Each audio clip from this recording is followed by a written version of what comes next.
السلام علیکم۔ آپ دوستوں کو ایک دفعہ پھر خوش آمدید۔ جیسا کہ ایک ویڈیو میں اس بات کا ذکر کر چکا ہوں کہ ہند سے ہندوستان ہوا، اور ہند اصل میں سندھ یا سندھو مطلب دریائے سندھ سے پڑا۔ ہندوستان کے خطے پر انسان کی تاریخ ہزاروں سالوں پر محیط ہے، اور طرح طرح کی تہذیبوں کے متعلق آئے روز کوئی نہ کوئی بات سامنے آتی رہتی ہے۔ اس میں وادی سندھ کی تہذیب سب سے نمایاں اور اپنے دور کی انتہائی ترقی یافتہ اور منظم تہذیب تھی، جس کے بارے میں تفصیل سے ایک اور ویڈیو میں ذکر کر چکا ہوں۔ اس کے بعد تاریخی کتابوں میں آریہ سماج یا تہذیب کا ذکر آتا ہے، جو زمین ہند کے شمال مغرب موجودہ پاکستان افغانستان کے علاقوں سے شروع ہوتی ہے اور ترقی کرتے کرتے مشرق اور جنوب مغرب کی طرف بڑھتی جاتی ہے اور پورے برِ صغیر پر پھیل جاتی ہے۔ اس میں پھر باقاعدہ ریاستیں وجود میں آتی ہیں۔ اسی طرح ایک وقت میں 16 ریاستوں کا ذکر ملتا ہے، جنہیں بدھ مت لٹریچر میں ماجنا پدس کہا گیا۔ اس میں سب سے نمایاں اسٹیٹ مگدھ تھی، جو 684 BC سے 300 BC تک کے عرصہ پر پھیلی ہوئی تھی، اور نند خاندان اس کا آخری حکمران تھا۔ یہ اپنے زمانے میں ہندوستان کہلواتی تھی۔ اس زمانے میں اسکندر یونانی نے ہندوستان پر حملہ کیا اور ہندوستانی علاقوں کو فتح کرتا ہوا دریائے گنگا تک جا پہنچا اور زمین ہند کے مغربی علاقے کو اپنی سلطنت میں شامل کر لیا۔ لیکن اسکندر بجائے آگے جانے کے واپس چلا گیا۔ اس کی وجوہات میں پچھلی ویڈیو میں بیان کر چکا ہوں۔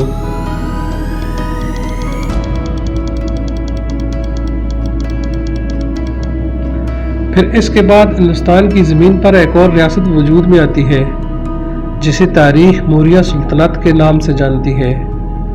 یہاں یہ بات بھی آپ کو بتاتا چلوں کہ ہندوستان کی زمین پر جب سے تاریخ مرتب کی جانے لگی، 3 دور کی سلطنتیں سب سے بڑی گزری: موریہ سلطنت، مغلیہ سلطنت اور برطانوی راج۔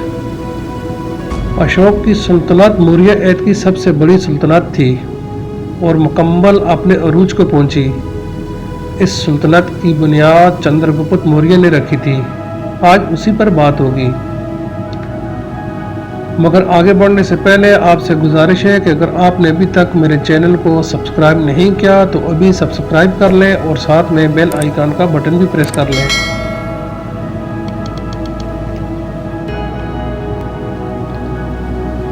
دوستوں، چندر گپت موریہ، جس نے موریہ سلطنت کو قائم کیا تھا، کے بارے میں بعض تاریخ دانوں نے کچھ اس طرح لکھا کہ اس کا تعلق موریہ قبیلے سے تھا، جو اصل میں شاکیہ قبیلے کی ایک شاخ تھی، اور یہ کہ چندر گپت موریہ نند خاندان کی حکومت میں ایک سپاسالار تھا، مگر کسی وجہ سے اس کی پھر راجا سے انبن ہو گئی اور حالات یہاں تک پہنچے کہ انہیں بھاگنا پڑا۔ اصل میں اس نے اور ایک اور برہمن پجاری نے شاید مل کر بغاوت کی کوشش کی تھی۔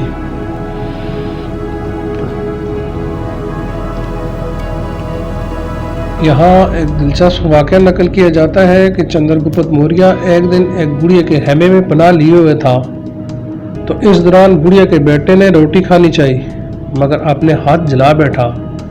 بڑھیا نے اپنے بیٹے کو سمجھاتے ہوئے کہا کہ روٹی کو ہمیشہ سرے سے شروع کیا کرو، سنٹر سے نہیں۔ چندر گپت موریہ، جو یہ سن رہا تھا، نے اس سے سبق یہ لیا کہ بجائے مرکز میں بغاوت کے اسے اپنی کوششوں کو ایک منظم انداز میں ایک حصے سے شروع کرنا ہوگا۔ پھر جب سکندر ہندوستان سے لوٹ گیا تو چندر گپت نے شمال، مغرب اور پنجاب کے علاقوں کو اپنی جدوجہد کا مرکز بنایا، جو پہلے ہی سے یونانی راج کے خلاف عزم بغاوت بلند کر چکے تھے۔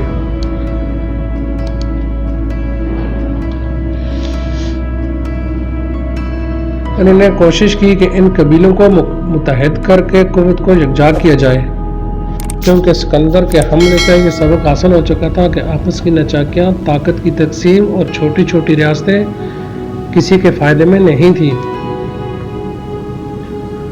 چندر گپت موریہ نے قوت حاصل کر کے سب سے پہلے یونانیوں کو دریائے سندھ کے دوسری طرف دھکیلا، اور اس کے بعد پھر انہوں نے نند خاندان کے زیر حکومت مگدھا کا رخ کیا۔